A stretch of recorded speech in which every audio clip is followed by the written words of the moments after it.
sweet brothers and sisters.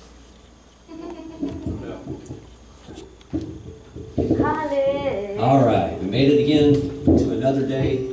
This is loud. Can you get, Dale, can you turn this down just a little bit? It's actually ringing. Yeah, it is. Okay. 1, 2, 3, 4. He's got his echo going. He's got it going there. Okay. It's still on. Okay. 1 Kings chapter 2. We left off, we had read verse 5 and 6, and we were studying about Joab. Well, actually about David was warning Solomon about Joab, and he wants him to take care of these people. So he's warning him about people that were good and that were bad to him. Okay? So let's go look at verse 7 here. It says, but show, huh? What chapter are you in? I am in chapter 1. 2. Thank you. Thank you. I am chapter 2. I was thinking it was 2. I am chapter 2. So verse 7. Yeah, I'm He's in just verse testing 7 us, actually. right? Yeah, he's just trying to make sure we know where he is. Yeah, there you go. Making sure y'all are paying attention there. Right? Verse 7. This is David on his deathbed talking to his son Solomon. But show kindness unto the sons of Barzillai, the Gileadite, and let them be of those that eat at my table. For so they came to me when I fled because of Absalom thy brother. And behold, thou hast with thee Shimei, the son of Jerah, a Benjamite of Baharim, which cursed me with a grievous curse. But in the day when I went to Mahanaim, but he came down to meet me at Jordan, and I swear to him by the Lord, saying, I will not put thee to death with the sword. Now therefore hold him not guiltless, for thou art a wise man, and knowest what thou oughtest to do unto him. But his hoar head bring thou down to the grave with blood. Boy. Wow, that's deep. That is deep. Let me set this down a second. That's like blood. Yeah. Okay, so here we have David is telling Solomon to show kindness to Barzillai, and Barzillai had helped David when he was at war with his own son, Right. and had given him a place to stay, had given him a place to hide, and that was found in 2 Samuel 17 and also in chapter 19. He helped him numerous times. So that brings us now to some guy named Shimei. We remember reading about him. His name means the jerk. No, actually his name means famous, believe it or not. His name means famous, but he had begged for his life when David came back to Jerusalem. When David was leaving Jerusalem, he was making fun of him because he was saying, hey, you're fleeing from your own son, ha-ha, right? Well, he comes victoriously back into Jerusalem, and Shimei he begged for his life, and David swore he wouldn't kill him by the sword. But guess what he didn't swear? That his son wouldn't. That his son wouldn't kill him by the sword. Exactly. So he kept his word. Yeah. You know. There's always a loophole. Yep. And basically he says, don't let this old man live at all in peace. Don't let him live at all in peace. So that brings us to verse 10. And verse 10, we're just going to hand out a handout. Verse 10 is speaking about David. It says, so David slept with his fathers and was buried in the city of David. And the days that David reigned over Israel were 40 years. And 7 years he reigned in Hebron. 33 years he reigned in Jerusalem. Me and Joyce, we just got finished, was it Thursday we went to a funeral? Yeah, we went to a funeral of one of our friends, Kathy Ashley, and she's a Christian. It's a good time.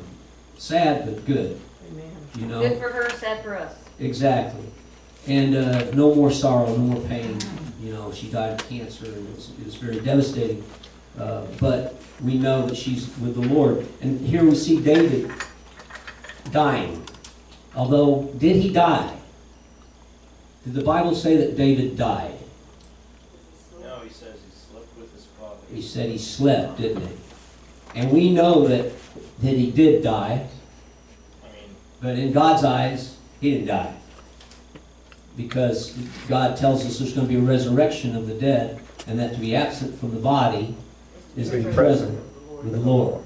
So we know these things are true. And so let's look at this, death or sleep. I had the question myself. Is it death or is it sleep? Let's look up some of these scriptures. I've got in the dust. I've got out of the dust. I've got the spirit goes up. I've got absent from the body, which I've already quoted. She sleeps. He sleeps. We shall be changed. And then finally, comfort one another. Who's got one or more of these scriptures? I have 5:28. Oh, excuse me, John 5:28 and 29. Okay. And this is Jesus speaking. And I assure you that the time is coming. Indeed, it's here now, when the dead will hear my voice, the voice of the Son of God. And those who will listen, yes, and those who will listen will live. Did I read that right? I think you did. Oh, wait. I went to 25. I apologize. 5:28. My apologies. Yeah, go ahead. He said, don't be surprised, indeed, the time is coming when all the dead in their graves will hear the voice of God's Son, and they will rise again. Those who have done good will rise to experience eternal life, and those who have continued in evil will rise to experience judgment. So Jesus teaches us about the resurrection of the dead. Yes. And where we go. So what else? Who else got another scripture I have here? Matthew 9:24. Okay. He said unto them, give peace, for the maid is not dead, but sleepeth. And they laughed him to scorn. And Jesus raised this child from the dead because she was obviously dead. Yes. Right? Yes, sir. Genesis 3:19, I'm reading out of the Message. Until you return to that ground yourself, dead and buried, you started out as dirt, you'll end up dirt. Yeah. Guess what? This body is dirt. Yeah. You know? I wonder if my dirt hurts sometimes. Your dirt hurts sometimes. My dirt hurts sometimes too. Yeah. Just think we're not even going to get new dirt when we get resurrection. We're not even going to get new dirt. Good. We're going to get changed dirt. Changed dirt. Okay, keep. Dirt with no nerves, right? I have Daniel 12:2. Okay. I was going there. And many of those who sleep in the dust of the earth shall awake, some to everlasting life, but some to shame and everlasting contempt. See, our Bible agrees Old Testament and New Testament. Yes, You know it what I'm does saying? indeed. Who's got another one? We got to read a I few more have of John these. 11:11. These things said he, and after that he saith unto them, our friend Lazarus sleepeth, but I go that I may awake him out of sleep. Praise the Lord. I like that one. I like that too. Jesus comes to awake me out of sleep. Praise the Lord. That's pretty good. That's pretty awesome. What do y'all think about death, though? I mean, some people believe that you should be buried.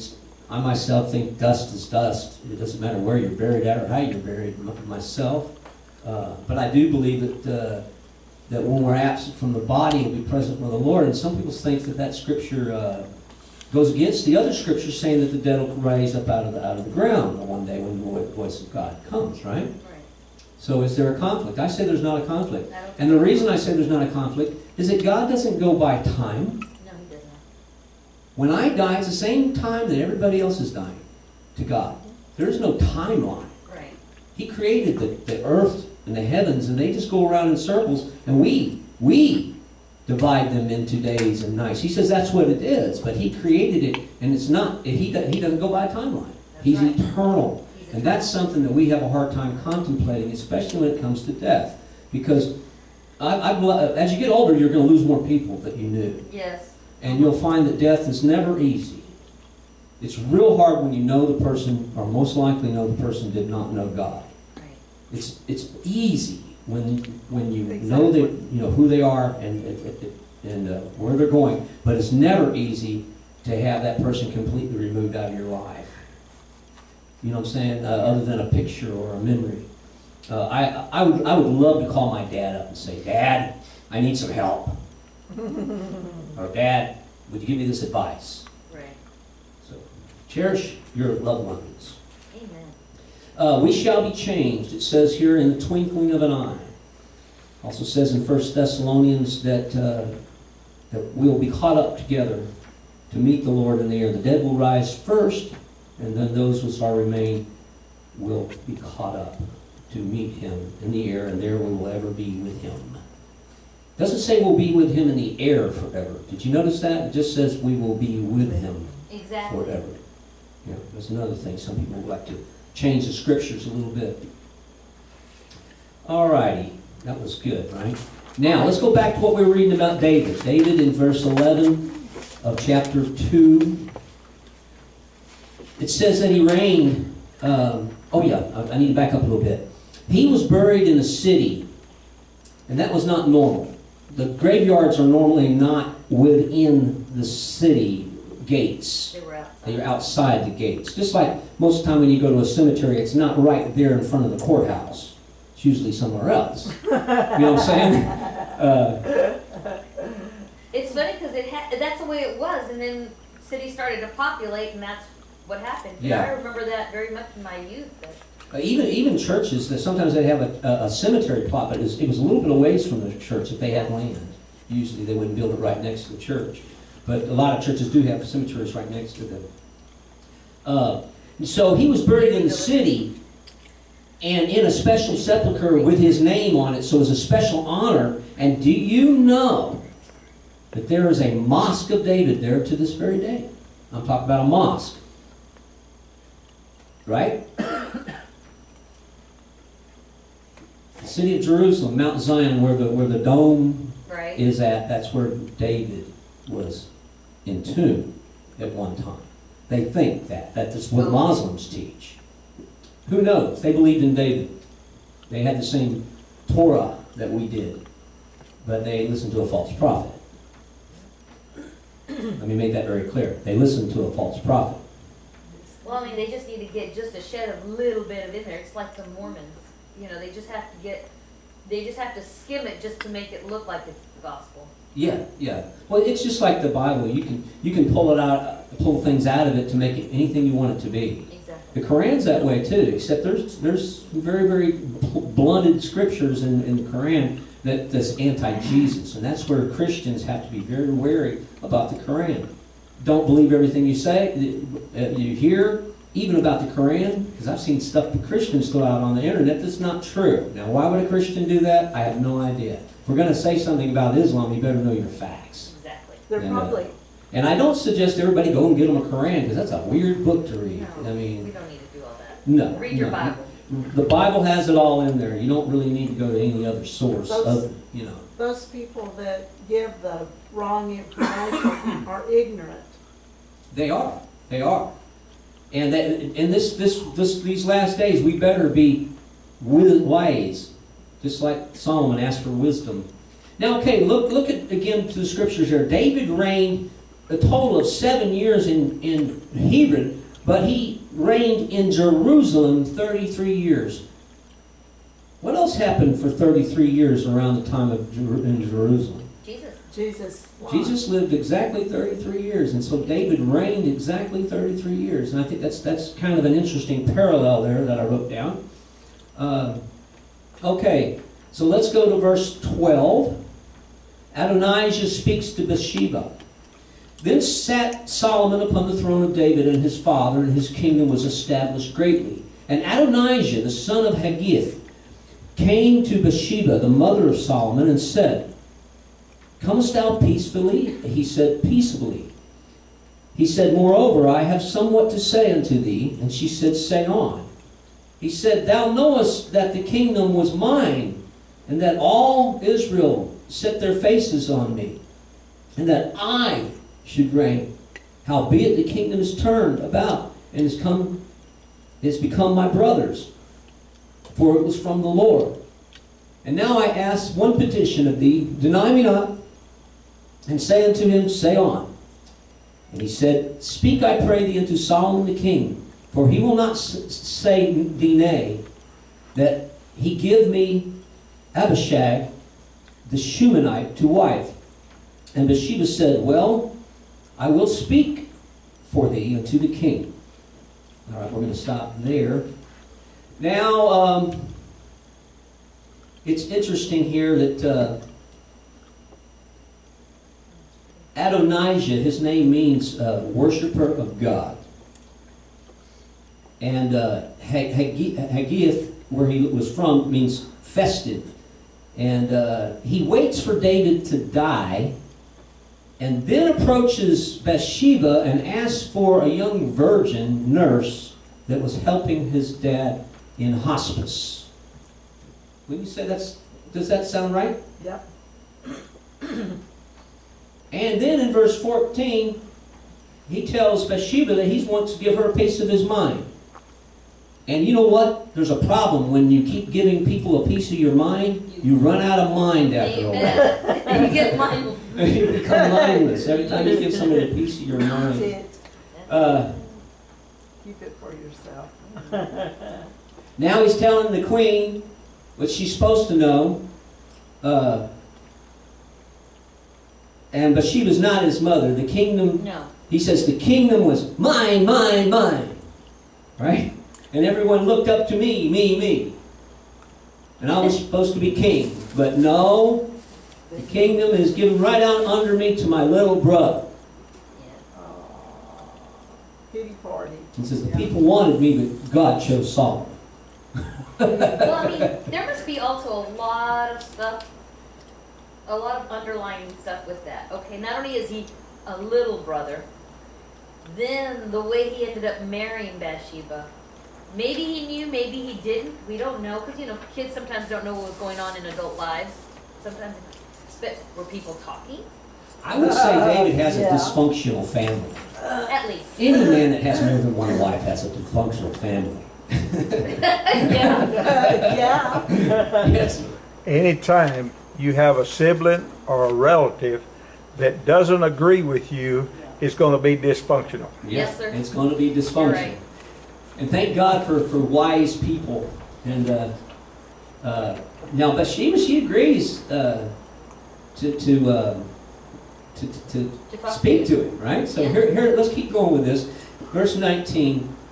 And Bathsheba therefore went unto the king and Solomon to speak unto him for Adonijah. And the king rose up to meet her and bowed himself unto her, and sat down on his throne, and caused a seat to be set for the king's mother. And she sat down on his right hand. Then she said, I desire one small petition of thee. I pray thee, say me not nay.